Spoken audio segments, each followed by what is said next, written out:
आपने कभी ऐसा कुछ सुना है जिसे सुनकर आपकी आत्मा तक हिल जाए? कोई व्यक्ति जिसे क्रूस पर लटकाकर मार दिया गया, जिसकी पसली छेदी गई, जिसके शरीर से रक्त और पानी बह निकला, जिसे एक अंधेरी कब्र में रख दिया गया और जिसकी कब्र पर भारी पत्थर लुढ़का दिया गया, क्या वह 3 दिन बाद जीवित हो सकता है? यदि यह सत्य है तो यह इतिहास का सबसे बड़ा सत्य है, और यदि यह झूठ है तो यह अब तक का सबसे बड़ा मजाक है। यही प्रश्न सदियों से पूरी मानव जाति को 2 भागों में बांटता आ रहा है।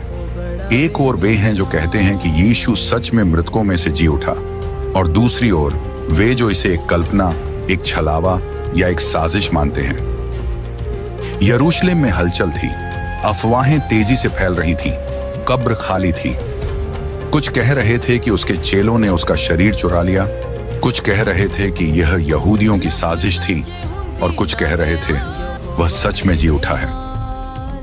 यदि यह सत्य था तो इसका अर्थ यह था कि मृत्यु की शक्ति टूट चुकी थी, अनंत जीवन संभव हो चुका था, और परमेश्वर ने अपने पुत्र के माध्यम से संसार को उद्धार दे दिया था। लेकिन यहूदी अगुओं के लिए यह स्वीकार करना असंभव था। इसलिए उन्होंने रोमी सैनिकों को धन देकर यह अफवाह फैलाई कि चेलों ने उसका शरीर चुरा लिया। लेकिन यह कहानी स्वयं में असंगत थी। रोमी सैनिक पहरा दे रहे थे और उनकी गलती की सजा मृत्यु थी।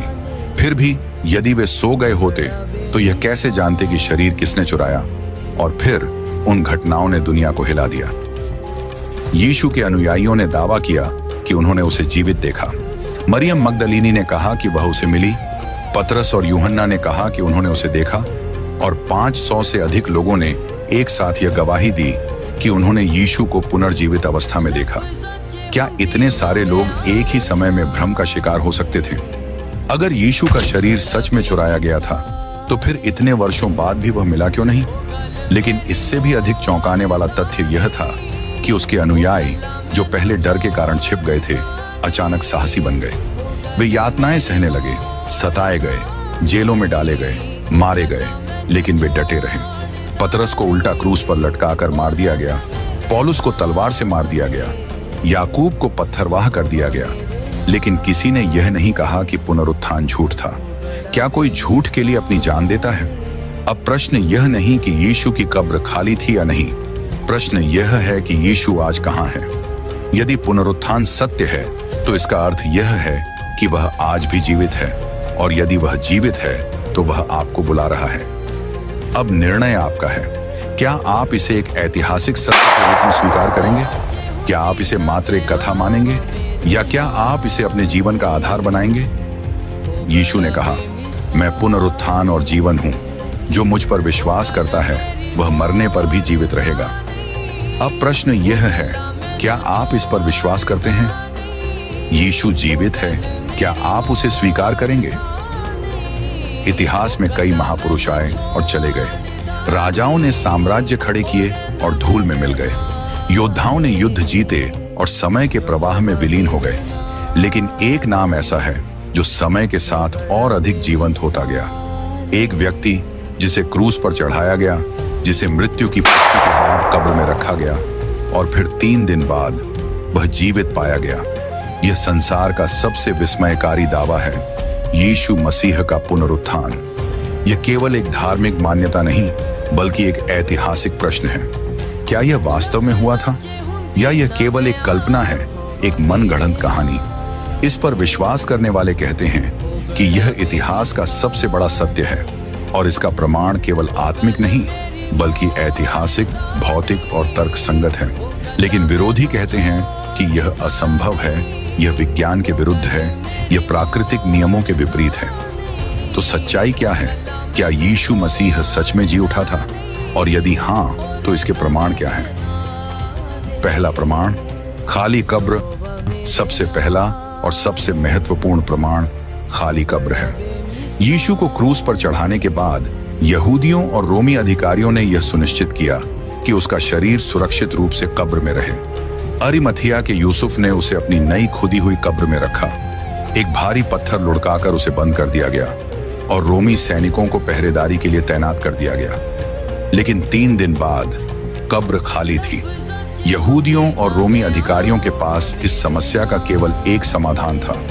यीशु का शरीर सार्वजनिक रूप से दिखाना। यदि उनका शव मौजूद होता तो वे इसे दिखाकर पुनरुत्थान के दावे को जड़ से खत्म कर सकते थे, लेकिन ऐसा नहीं हुआ। तो सवाल यह है, शरीर गया कहां?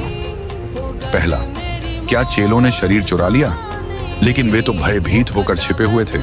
क्या वे सशस्त्र रोमी सैनिकों को हरा सकते थे? अगर उन्होंने चोरी की होती तो क्या वे एक झूठे दावे के लिए अपनी जान कुर्बान कर देते? दूसरा, क्या यहूदियों या रोमी अधिकारियों ने शरीर हटाया?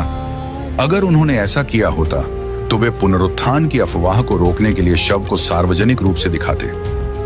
तीसरा, क्या यीशु सच में जी उठा था? यही एकमात्र उत्तर है जो सभी प्रमाणों के साथ मेल खाता है। दूसरा प्रमाण, सैकड़ों गवाह।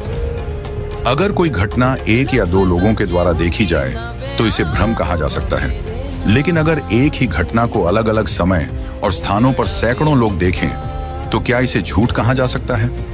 बाइबल कहती है कि यीशु के पुनरुत्थान के बाद उसने अपने अनुयायियों को दर्शन दिए। मरियम मगदलीनी को, 2 चेलों को इम्माउस के रास्ते पर, पतरस को, 10 चेलों को बंद कमरे में, सभी 11 चेलों को, 500 से अधिक लोगों को एक साथ, पौलुस को कई वर्षों बाद। क्या यह संभव है कि 500 से अधिक लोग एक साथ भ्रम का शिकार हो जाएं? क्या यह संभव है कि इतने लोगों ने एक साथ एक ही प्रकार का अनुभव किया हो? तीसरा प्रमाण, चेलों का परिवर्तन। पुनरुत्थान से पहले यीशु के चेले भयभीत और निराश थे। जब यीशु को गिरफ्तार किया गया तो पतरस ने 3 बार उसका इनकार किया। अन्य चेले छिप गए, वे सभी डरे हुए थे। लेकिन पुनरुत्थान के बाद वे पूरी दुनिया को यह संदेश देने के लिए निकल पड़े कि यीशु जीवित है। पतरस, जिसने यीशु का 3 बार इनकार किया था, अब साहसपूर्वक यरूशलेम में खड़े होकर प्रचार करता है, तुमने जीवन के कर्ता को मार डाला, लेकिन परमेश्वर ने उसे मरे हुओं में से जिलाया। पौलुस, जो पहले मसीहियों को सताता था, अब कहता है, यदि मसीह नहीं जी उठा तो हमारा प्रचार भी व्यर्थ है और तुम्हारा विश्वास भी व्यर्थ है। शिष्य, जो पहले डर के मारे छिपे थे, अब संसार भर में प्रचार कर रहे थे, सताए जा रहे थे, मारे जा रहे थे, लेकिन फिर भी यही कहते रहे, हमने उसे जीवित देखा है। कोई भी व्यक्ति झूठ के लिए अपनी जान नहीं देता। वे सभी यातनाओं और मृत्यु का सामना करने के लिए तैयार थे, क्योंकि वे जानते थे कि यह सत्य है। चौथा प्रमाण, प्रारंभिक चर्च की स्थापना। यीशु के अनुयायी केवल यह प्रचार ही नहीं कर रहे थे कि वह जीवित है, बल्कि उन्होंने एक नया जीवन जीना शुरू कर दिया था। वे यहूदियों के सब्त यानी शनिवार की जगह रविवार को आराधना करने लगे, क्योंकि यह पुनरुत्थान का दिन था। वे एक दूसरे के साथ प्रेम और बलिदान का जीवन जीने लगे। मसीही विश्वास का प्रचार रोका नहीं जा सका, बल्कि यह पूरे रोमी साम्राज्य में फैलता गया। पांचवां प्रमाण, यीशु ने स्वयं अपने पुनरुत्थान की भविष्यवाणी की थी। यीशु ने अपने शिष्यों से पहले ही कह दिया था, मनुष्य का पुत्र मार डाला जाएगा, लेकिन 3 दिन बाद जी उठेगा। यदि पुनरुत्थान नहीं हुआ होता तो यीशु झूठा सिद्ध होते, लेकिन पुनरुत्थान ने साबित कर दिया कि वह वही थे जो उन्होंने कहा था, परमेश्वर का पुत्र, संसार का उद्धार करता। इतिहास में कोई अन्य घटना इतनी प्रमाणित नहीं जितनी यीशु मसीह का पुनरुत्थान। खाली कब्र, सैकड़ों प्रत्यक्षदर्शी गवाह, शिष्यों का निडर परिवर्तन, प्रारंभिक कलीसिया की स्थापना और यीशु की पूर्व भविष्यवाणी, ये सभी प्रमाण एक ही सत्य की ओर इशारा करते हैं, यीशु सच में मरे हुओं में से जी उठा। अब प्रश्न यह है, आप इस सत्य के साथ क्या करेंगे? क्या आप इसे मात्र एक कहानी मानेंगे या आप इसे अपने जीवन का आधार बनाएंगे? यीशु ने कहा, मैं पुनरुत्थान और जीवन हूं, जो मुझ पर विश्वास करता है वह मरने पर भी जीवित रहेगा। अब निर्णय आपका है, क्या आप इस पर विश्वास करते हैं? यीशु जीवित है, क्या आप उसे स्वीकार करेंगे? इतिहास के किसी भी महानतम सत्य की तरह यीशु मसीह के पुनरुत्थान को भी संदेह और विवादों का सामना करना पड़ा है। कुछ लोग कहते हैं कि यह एक झूठ था, कुछ इसे एक मनोवैज्ञानिक भ्रम मानते हैं, तो कुछ इसे अनुयायियों की साजिश बताते हैं। लेकिन क्या इनमें से कोई भी तर्क सच्चाई पर खरा उतरता है? क्या सचमुच यीशु का पुनरुत्थान एक मिथक था या इसके पीछे ठोस ऐतिहासिक और तार्किक प्रमाण हैं? आज हम इन सभी विरोधों को गहराई से परखेंगे और देखेंगे कि क्या वे यीशु के पुनरुत्थान के सत्य